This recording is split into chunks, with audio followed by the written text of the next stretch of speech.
আসসালামু আলাইকুম প্রিয় শিক্ষার্থীরা। আজকে আমি করব 15 এবং 16 নম্বর কোশ্চেন সমাধান। আচ্ছা, 15 নম্বর কোশ্চেন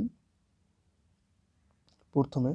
তো 15 নম্বর কোশ্চেনে বলা হয়েছে যে যদি f of x equal 2x plus 1 divided by 2x minus 1 হয় তবে f of 1 ভাগ x square plus 1 divided by f of x square minus 1 এর মান নির্ণয় করো।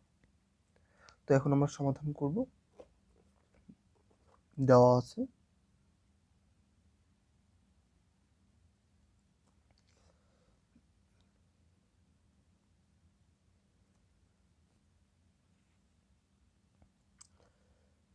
f of x ইকুয়াল হচ্ছে 2x plus 1 divided by 2x minus 1। তো আমার প্রশ্নের মধ্যে বলা হয়েছে যে f of x এর মানটাকে ধরা হয়েছে কি 1 ভাগ x স্কোয়ার দ্বারা পরিবর্তন করতে বলা হয়েছে। তো আমরা এখন পরিবর্তন করব 1 ভাগ x স্কোয়ার দ্বারা, অর্থাৎ f of x এর জায়গায় বসাবো আমরা f of 1 ভাগ x স্কোয়ার। তাহলে এখানে হবে 2 ইন্টু 1 ভাগ x স্কোয়ার প্লাস 1, আর নিচে হবে 2 ইন্টু 1 ভাগ এক্স স্কোয়ার মাইনাস 1। তো এখন যদি আমি গুণ করি তাহলে লেখা যায় 2 এককে 2 ভাগ এক্স স্কোয়ার প্লাস 1, অনুরূপভাবে নিচে লেখা যায় 2 এককে 2 ভাগ এক্স স্কোয়ার মাইনাস 1। তো যেহেতু অঙ্কটা এখন আমার কী আকারে আছে, ভগ্নাংশ আকারে আছে, ভগ্নাংশ আকারে থাকলে অবশ্যই তাকে আমার লসাগু করতে হবে। তো এখানে লসাগু হচ্ছে এক্স স্কোয়ার। তো লসাগুর নিয়ম হচ্ছে এটার সাথে এটা ভাগ হবে, হয় যে অবশিষ্ট থাকবে তার সাথে উপরে একটা গুণ হবে। তো এক্স এক্স ভাগ করলে 1 হয়, এক্স স্কোয়ার ভাগ করলে 1, আর 2 এককে 2 প্লাস একটা সংখ্যা থাকলে সেটা সরাসরি গুণ। তো 1 এর সাথে এক্স স্কোয়ার গুণ করলে এক্স স্কোয়ার হয়। অনুরূপভাবে নিচেও লসাগু হচ্ছে আমার এক্স স্কোয়ার কাটা যাবে, অবশিষ্ট থাকবে হচ্ছে আমার 2 মাইনাস এক্স স্কোয়ারের সাথে 1 গুণ করলে হবে এক্স স্কোয়ার। যেহেতু এই অঙ্কে আমার ডাবল ভগ্নাংশ আছে, উপরে একটা ভগ্নাংশ আছে, নিচে একটা ভগ্নাংশ আছে, তো এই সমস্ত অঙ্কের ক্ষেত্রে ভগ্নাংশটাকে আমার উল্টায় দিতে হবে। উল্টায় দিলে প্রথম ভগ্নাংশটা আমার ঠিক থাকবে, যে অবস্থায় আছে সে অবস্থায় থাকবে,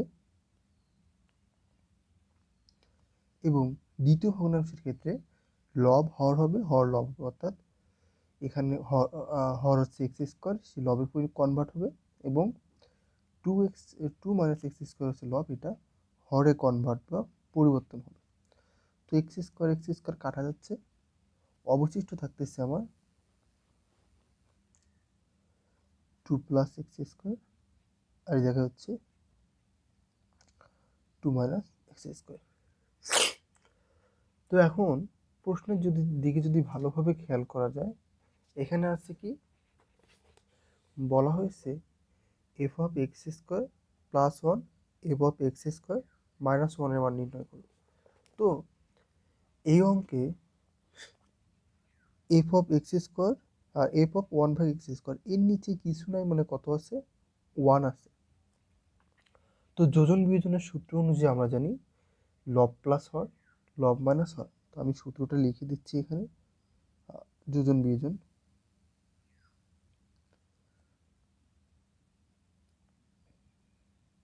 বিয়োজন সমান হচ্ছে লব প্লাস হর, লেখার দরকার নেই, লব মাইনাস হর, জাস্ট তোমাদের মনে করার জন্য আমি বললাম। তো এখন আমি যোজন বিয়োজন করব। তো যোজন বিয়োজন যদি আমি করি তাহলে এই সংখ্যার নিচে কিছু নেই, কত আছে, 1 আছে, অর্থাৎ লব প্লাস হর মানে এই সংখ্যা প্লাস 1 হবে। তার মানে এফ অফ 1 ভাগ এক্স স্কোয়ার প্লাস 1, আবার লব মাইনাস হর করলে এই সংখ্যা মাইনাস 1 হবে, f of 1 by x square minus 1। অনুরূপভাবে এইদিকেও আমার লব প্লাস হর করতে হবে, যোজন বিয়োজন করতে হবে, লব প্লাস হর, আর এদিকে হবে লব মাইনাস হয়, আচ্ছা মাইনাসের সময় সবসময় চিহ্নের পরিবর্তন হয়, এখানে প্লাস থাকলে মাইনাস হয়, মাইনাস থাকলে প্লাস হয়, এখানে আছে আমার প্লাস, তাহলে হবে মাইনাস, এখানে আছে মাইনাস, সুতরাং হবে প্লাস। আমি এখন সাইড নোট দিব, যোজন বিয়োজন করে।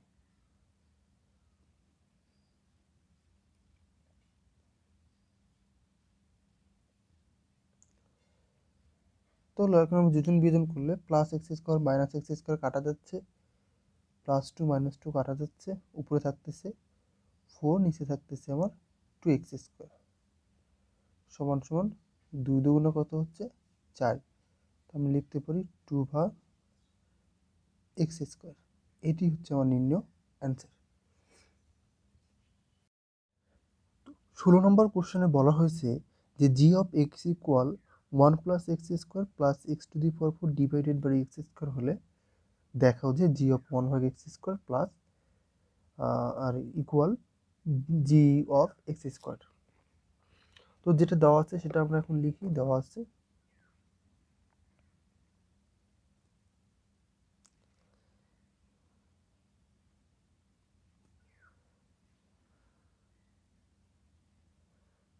আছে G of X equal 1 plus X square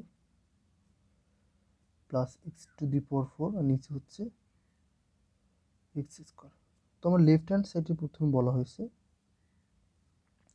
যে জি অফ এক্সকে জি অফ 1/x স্কোয়ার দ্বারা আমার কনভার্ট করা হয়েছে, 1/x স্কোয়ার। তার মানে এই এক্সের জায়গায় আমি 1/x স্কোয়ার বসাবো, 1 প্লাস এক্সের মান হচ্ছে 1/x স্কোয়ার, তার উপর এক্স স্কোয়ার, আবার এক্সের মান হচ্ছে 1/x স্কোয়ার, তার উপর হচ্ছে টু দি পাওয়ার 4। অনুরূপভাবে এখানে এক্সের মান হচ্ছে 1/x স্কোয়ার, তার উপর হচ্ছে এক্স স্কোয়ার 1। তো এই স্কোয়ারটা 1-এর সাথেও আছে, এক্স স্কোয়ারের সাথেও আছে, তো 1কে স্কোয়ার করলে 1ই হয়, এক্স স্কোয়ারের বর্গ করলে এক্স টু দি পাওয়ার 4 হবে। এখানে 1-এর উপর টু দি পাওয়ার 4 করলে 1ই হবে, আর এক্স হবে 4 দুগুণে 8। অনুরূপভাবে এখানে হবে 1কে বর্গ করলে 1ই হয়, এক্সকে বর্গ করলে কী হবে এক্স টু দি পাওয়ার 4। তো উপরের অংশটা একটা ভগ্নাংশ আকারে আছে, সুতরাং এক্ষেত্রে আমরা লসাগু করা যায়। তো লসাগু হচ্ছে যে সংখ্যাটির পাওয়ার সর্বোচ্চ সেটি হবে আমার লসাগু সূচকের ক্ষেত্রে, আর এইরকম কোয়ালিটির অঙ্কের ক্ষেত্রে যে যার সূচকের পাওয়ার সবচেয়ে বেশি হবে সেটাই হচ্ছে লসাগু। এখানে সূচকের সর্বোচ্চ পাওয়ার হচ্ছে এক্স টু দি পাওয়ার 8, সুতরাং আমার এখানে লসাগু হচ্ছে এক্স টু দি পাওয়ার 8। তো একটা সংখ্যা থাকলে সেটা সরাসরি গুণ হয়, তো এক্স টু দি পাওয়ার 8-এর সাথে 1 গুণ করলে এক্স টু দি পাওয়ার 8ই হবে, প্লাস এবার এক্স টু দি পাওয়ার 4-এর সাথে এক্স টু দি পাওয়ার 8 যদি ভাগ করি তাহলে আমার অবশিষ্ট থাকবে, অর্থাৎ সূচকের সময় ভাগের সময় সূচকের পাওয়ার সূচক বিয়োগ হয়, তো এখানে 8টা থেকে 4টে বিয়োগ করলে কটা থাকবে 4টা, অর্থাৎ এক্স 4টে থাকবে, তার সাথে 1 গুণ করলে এক্স 4টাই হবে। এটা কাটা যাচ্ছে, অবশিষ্ট থাকতেছে আমার 1, আর নিচে থাকতেছে 1/x টু দি পাওয়ার 4। তো এটা আমার ডাবল ভগ্নাংশ আকারে আছে, দুইটা ভগ্নাংশ উপরে একটা নিচে একটা, সেটা আমি কী করব পরিবর্তন করব। তো প্রথমটাকে আমি সাজাই লিখি 1 plus X to the power 4 plus X to the power 8, প্রথম ভগ্নাংশ ঠিকই থাকবে। আর দ্বিতীয় ভগ্নাংশের ক্ষেত্রে কী হবে, লবটা হর হবে আর হরটা আমার লব হবে। তো এখানে কি করা যাচ্ছে, আমার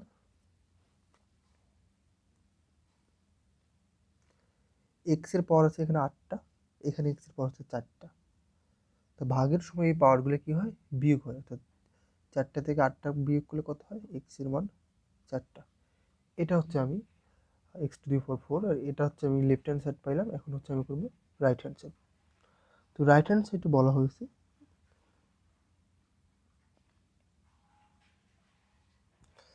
যে G of x square equal, অর্থাৎ আমি এক্স এর জায়গায় বসাবো এক্স স্কোয়ার, তো হচ্ছে 1 প্লাস এক্সের মান হচ্ছে আমার এক্স স্কোয়ার, তার উপর হচ্ছে আমার এক্স স্কোয়ার, প্লাস এক্সের মান হচ্ছে আমার এক্স স্কোয়ার, তার উপর হচ্ছে আমার টু দি পাওয়ার 4। অনুরূপভাবে নিচের এক্সের মান হচ্ছে এক্স স্কোয়ার, তার উপর হচ্ছে two the power R square 1, 2 দুগুণে 4, 4 দুগুণে 8, আর নিচে হচ্ছে 2 দুগুণে 4।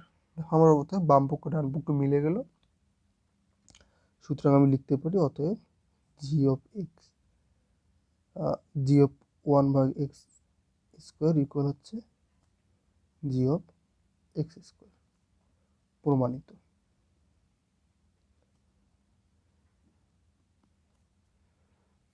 এবার 17 নম্বর কোশ্চেন। তো 17 নম্বর কোশ্চেনে বলা হয়েছে যে নিচের অন্যগুলো থেকে ডোমেন এবং রেঞ্জ নির্ণয় করো।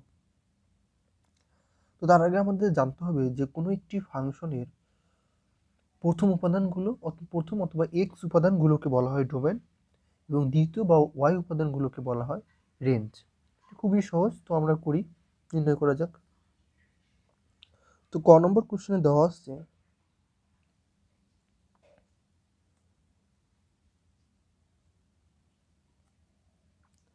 আর ইকুয়াল হচ্ছে 2,1,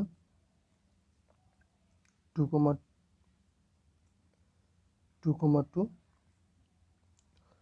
2,3।